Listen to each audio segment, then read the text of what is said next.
Well, a few years ago, there was a U2 concert in Sydney, and my friends were all saying, "Oh, you got to come to U2." So we all signed up, we bought the tickets, and we went to U2. And as I get to the U2 concert, I'm thinking, this is going to be fantastic. I'm going to be young, rock and roll, I've still got it, I'm hip, I'm not old. And then you get there, suddenly you look around and you think, everyone around me looks really, really old. And then suddenly you realise there's no one here under the age of 40. This is an old person's concert. And then as they're playing, I start looking at my watch and thinking, it's getting a bit late. Like, it's 10 o'clock tomorrow, it's a school day. Like, when are they going to wrap this up? And then finally they played the last song. It's still a decent hour, like 10:15. I think, oh, thank goodness. Then we can get out, have a decent night, be still early. And then people started going, more. And I think, no. Like, it's 10:30. And then they come out for their encore and think, oh, look what you've done. Now they're going to play more. Now it's going to be 11 o'clock before we get out of here. What that U2 concert taught me was, I've changed and the world has changed. I think I'm still young, but I'm not. I think I'm still listening to young people's music, but I'm not. U2 is not a young person's band. If you listen to Triple J, they are not playing U2. It's only old people listening to U2. And what we realise is the world has changed, and what we once used to listen to is not what people are listening to today. And what people are doing and thinking once upon a time is not what they're doing and thinking now. So it's this context I think we struggle with church and evangelism, and that's what the seminars are going to be on today. That intuitively if you realise, okay, things that worked really well for us once upon a time maybe aren't working so well now. So maybe there can be some other tools we can use, and maybe even come at this like a blank slate. Like missionaries are taught when they go to a new culture, a new country, be a blank slate, just spend 2 years observing the culture, look at what their cultural storyline is, and maybe even learn to communicate using the thoughts and forms of this new people group. So be cross-cultural. And I think that's what's happened to Australia. Australia is now what I call post-Christian, post-reach, maybe even post-Western. We're in a different culture, maybe as a blank slate now, leave behind all our presuppositions and think, okay, if I can just read and interpret Australia right now, how would I do it as a missionary, and maybe what are some things we can try in terms of church and evangelism.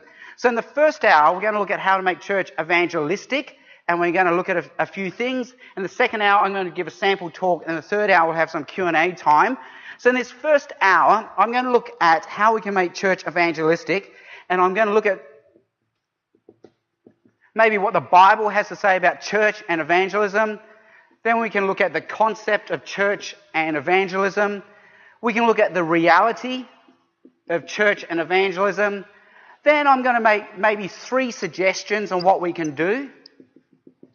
Suggestions number 1, 2, and 3. And then maybe we can have a quick little workshop where we can brainstorm ideas on how we can make our church more evangelistic, more welcoming, and then maybe have a quick wrap up at the end of some ideas. All right, so that's what we're going to do for the first hour. So we're looking at how we can make church more evangelistic, more attractive. Well, what does the Bible have to say about the church's role in evangelism? Well, let's say this is the church here. I think we're very used to the missional idea where we go into the world as a church and evangelize. So we can quote Jesus from Matthew 28, go, make disciples of all nations. We can look at Acts 1 where Jesus says, you'll be my witnesses in Jerusalem, and then Judea, and then Samaria, and then now to the ends of the world. So somehow we're going as a church, and we see that in Acts, and Paul by the end of Acts has reached the ends of the world. But we see a complementary, not contradictory, complementary vision in the Bible where we also attract. So just like we have a missional ministry, we have an attractional ministry here, and we see this in the Old Testament, say in Isaiah 2. In Isaiah 2, it says this, in the last days, the mountain of the Lord's temple will be established as the highest of the mountains. It will be exalted. All nations will stream to it. And people will say, hey, come, let us go to the mountain of the Lord. Let's check it out, to the temple of the God of Jacob. So this is attractional ministry foretold in the Old Testament. And it might be what Paul is talking about in 1 Corinthians 14, where he says, you've got to run church in such a way. Why? Because in verse 24, when the unbeliever or inquirer comes in, while everyone's prophesying or preaching or the word of God, they're convicted of their sin, they're brought under judgment by all, the secrets of their hearts will be laid bare, they'll fall down, they'll worship God, saying, wow, God is really here among you. So there's this presupposition by Paul that, like it or not, when we run church, it'll be mixed. There'll be non-believers in our audience who might be attracted by what they see and hear. All right, so that's the Bible. Let's come to the idea of church being evangelistic. And here, we see that what we're really talking about is what Calvin himself was talking about, where he made the distinction between the invisible church and the visible church. The invisible church was the universal church of all believers, the saints, the elect. But for Calvin, there's the reality of the local visible church. It's not all going to be saints, elect and believers there. There are going to be some unbelievers and some believers. So that's a concept that we are always running church for a mixed audience, whether we like it or not. And the reality is this is what's happening, whether we like it or not. So in February at my church, we run an evangelistic series. We call it February Friends, and I do the 4 talks on all 4 Sundays. And my wife, Stephanie, was able to invite a friend along for 2 of the 4 Sundays, and she came and heard me speak evangelistically. But for that to happen, I asked her, how did you hear about church? She goes, my parents used to send me to church as a Sunday school kid. Parents weren't Christians. She wasn't a Christian, but she went to Sunday school. And then I went to youth group until I was 16, and she wasn't a believer, so she left when she was 16. And then when I had kids, I went to a church play group, and then she has met my wife and our kids now. So when she got invited, she came into the church and she said, I recognise this church. This is where we had the play group 4 years ago. So what's happening is I'm speaking and there's actually a non-believer there, but she's been a non-believer in Sunday school, youth group, play group, and now at a regular church Sunday service. And I know you've heard this paradigm that once upon a time, maybe, that people used to believe first. So they pray the prayer, put their hand up at, say, a Billy Graham crusade, and then they find belonging. You find out where they live, so now you plug them into a church near where they live. But now we're finding more and more in the 21st century, it's working the other way around. People find belonging in our church group, and then over the next 1 or 2 years, they start believing in the God we believe in. And so this lady would be an example. She has found belonging now. So she said to me, I'm going to keep coming. And I want my kids to have this. This is what she said.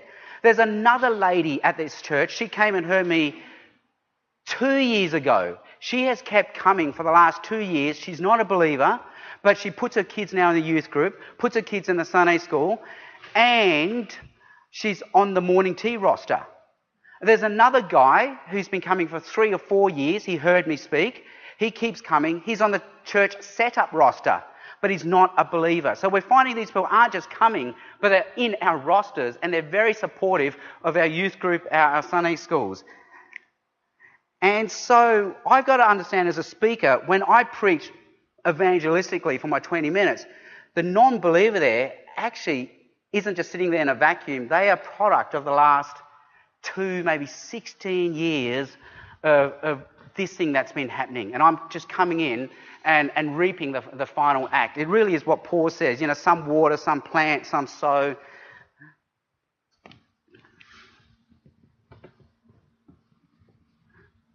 So, now that we've looked at the idea in the Bible, in theology, the reality that this is what's happening, like it or not, I'm going to give 3 suggestions. They're not silver bullet suggestions. They're not great ideas. They're not the only ideas. They're not do it this way or you're doing it the wrong way. They're just some things you can add to your toolkit, add to your arsenal, and you might find they're good, and you can add them to what you're doing already. So let's go with tip number 1, and maybe you've heard this one already. It's what Tim Keller calls evangelistic worship, and maybe you've heard about this already. But it's the dilemma that we face when we run church, that do we run seeker services targeting the non-believer so they hear the gospel clearly, but then the problem is now our regulars, our believers will feel patronised. That was too simplistic. I'm not growing. I'm not being fed. Or do we run something for our believers to encourage them, to build them up, to give them ethical teaching? But now for the non-believers, that's just way too inaccessible. So Timothy Keller suggests a third position, which he calls evangelistic worship. And the idea here is we make the gospel the centre of everything we do at church, which is probably what we're doing already anyway, but specifically for us running teaching and Sunday school and preaching and doing sermons, the gospel now becomes the basis of the edification and the ethical injunction to the believers. And then the non-believers will hear this and they'll be able to hear the gospel out of it. So these guys are built up by the gospel, and these guys will hear the gospel as well. So both people are hearing the gospel. And what this does is it actually gives believers what they really need, because believers don't need commands. So if I come to you and say, husbands, be faithful to your wives, don't cheat on them, don't have an affair, I'm now just preaching to you legalism, duty, and these seekers are going, well, that's everything that's wrong with religion. That's exactly what I thought Christianity would be. It's just commands, it's just do's and don'ts. But instead, if we preach the gospel, Jesus Christ gave himself up for the church, to present her, to purify her, to serve her. Husbands, you need to be like Jesus. Now the non-believers go, that's why they tell husbands not to cheat on their wives. It's because of what Jesus did, dying for us on the cross. Or if I say to you, you people need to give more money to missions, give more money to evangelism. Well, now I'm giving you guys duty, commands, legalism. These guys are going, well, that's exactly what I thought Christianity was about, commands, do's and don'ts. But instead you say, you know what? Jesus Christ, who though he was rich, for our sakes became poor, we too can do that, showing that we're content with what God has done for us, and it is our act of worship. Wow, then this will build them up to be generous and content, and these people go, oh, that's why they do what they do. It's because of Jesus. So they hear the gospel. And then these guys will really be empowered to be sanctified, because people don't become more like Jesus by commands, do's and don'ts. Be faithful to your wife, do not cheat. They get empowered by hearing grace, the gift of Jesus. So they actually will be transformed because they're being transformed by the gospel, not commands. And these guys will really see and hear the gospel at the same time. So that's Timothy Keller's that's our first tip, evangelistic worship. Make the gospel the centre of everything we do, especially our teaching. The second tip I'm getting again from Timothy Keller, he calls it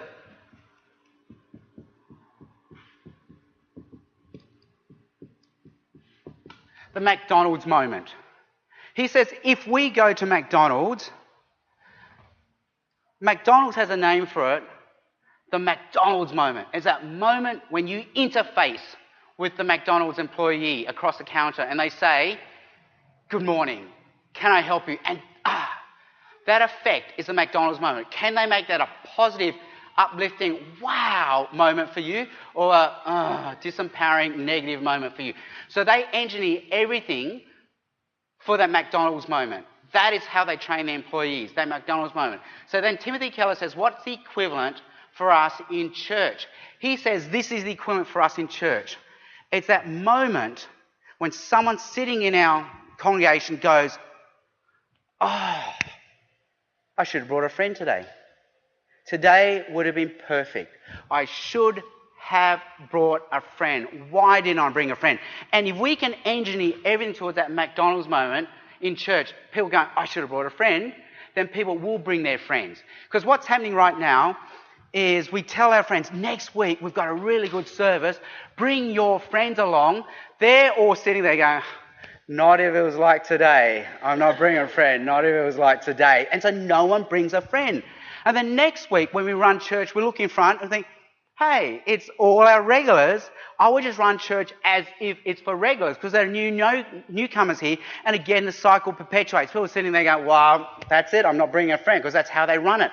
Instead, what I've told people at my church, from the service leader to the song leader to the one praying to the one reading the Bible to the one preaching, everyone, when you get up, pretend the front 2 rows are filled with your non-Christian friends and family.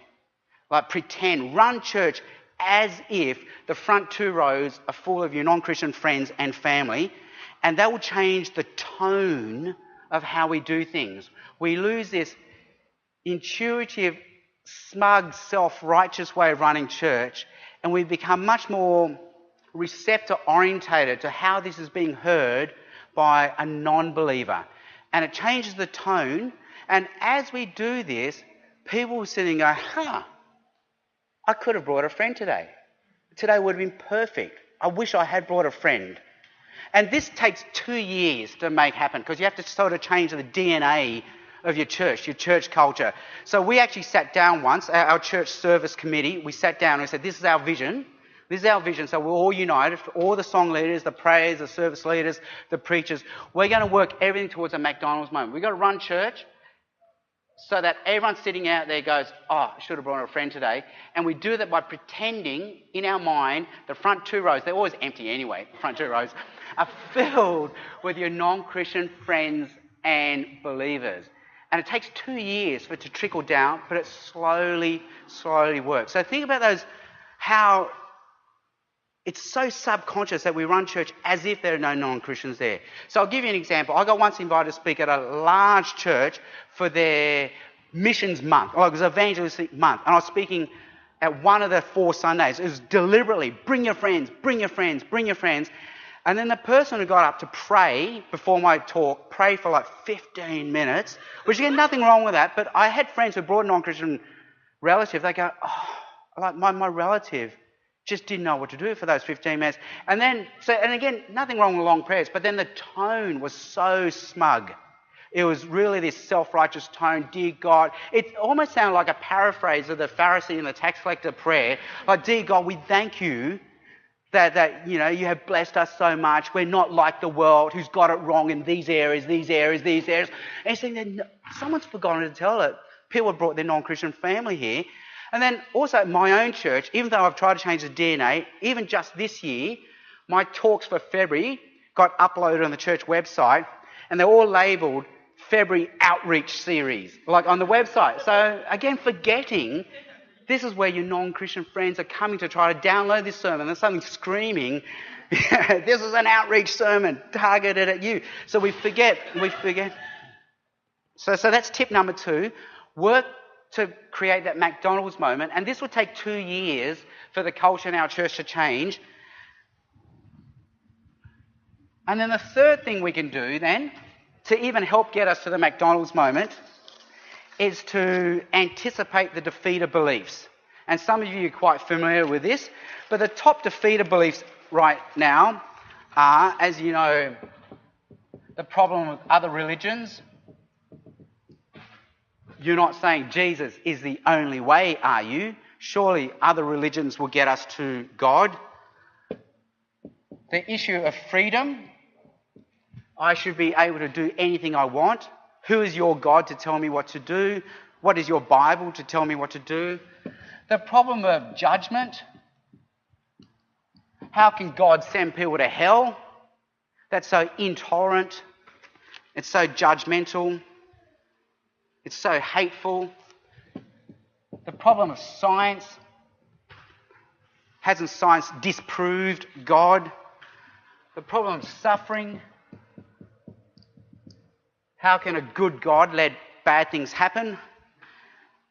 And Tim Keller calls his last one the bad record of Christians. What about all these things that I see Christians doing? It seems very unloving, doesn't it?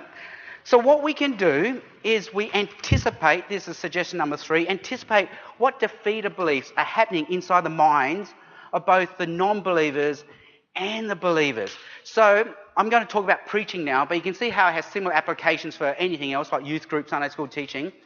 I try to think in that front row of non-believing friends and family, as we're running church, as I'm preaching, what is their yeah, but moment? Like, I picture them with a smart, like this look, processing, but with their arms crossed and hostile, thinking, yeah, but. Yeah, but. What about other religions? Yeah, but. You're not saying God can tell me what to do, are you? Yeah, but how can a good God judge people and send them to hell? Yeah, but. Hasn't science disproved Christianity? So I'm thinking, what is the yeah, but moment? And as a preacher, I can tackle this in several ways. I can now, as a sermon, change my 3-point sermon to a 2-point sermon. So I have point 1, point 2, and then now for the third point, instead I go, okay, if you're like me, you've probably got this question. Yeah, but what about the problem of other religions? And if you haven't got this question, you should have this question. So you affirm the right for the question. Well, we're going to spend the third point looking at this. So you can use the third point to address it, or you can have it as a little aside. So, you have your normal, let's say it's a 3-point sermon, point 1, point 2, point 3, and in one of the points, maybe you go off and say, okay, before we go on, you're probably thinking, yeah, but. And if you're thinking it, that's a good question. I'm thinking it too. So let's just deal with this before we move on. And that's how you do it. And so it's become really fun now, because not only does it mean you've got one less point to preach, but you start thinking, okay, each sermon must have one of these yeah, but moments. So I once had to preach on Corinthians, how the super apostles were fooling the Corinthians away from the true Jesus to a different Jesus, who was no Jesus at all.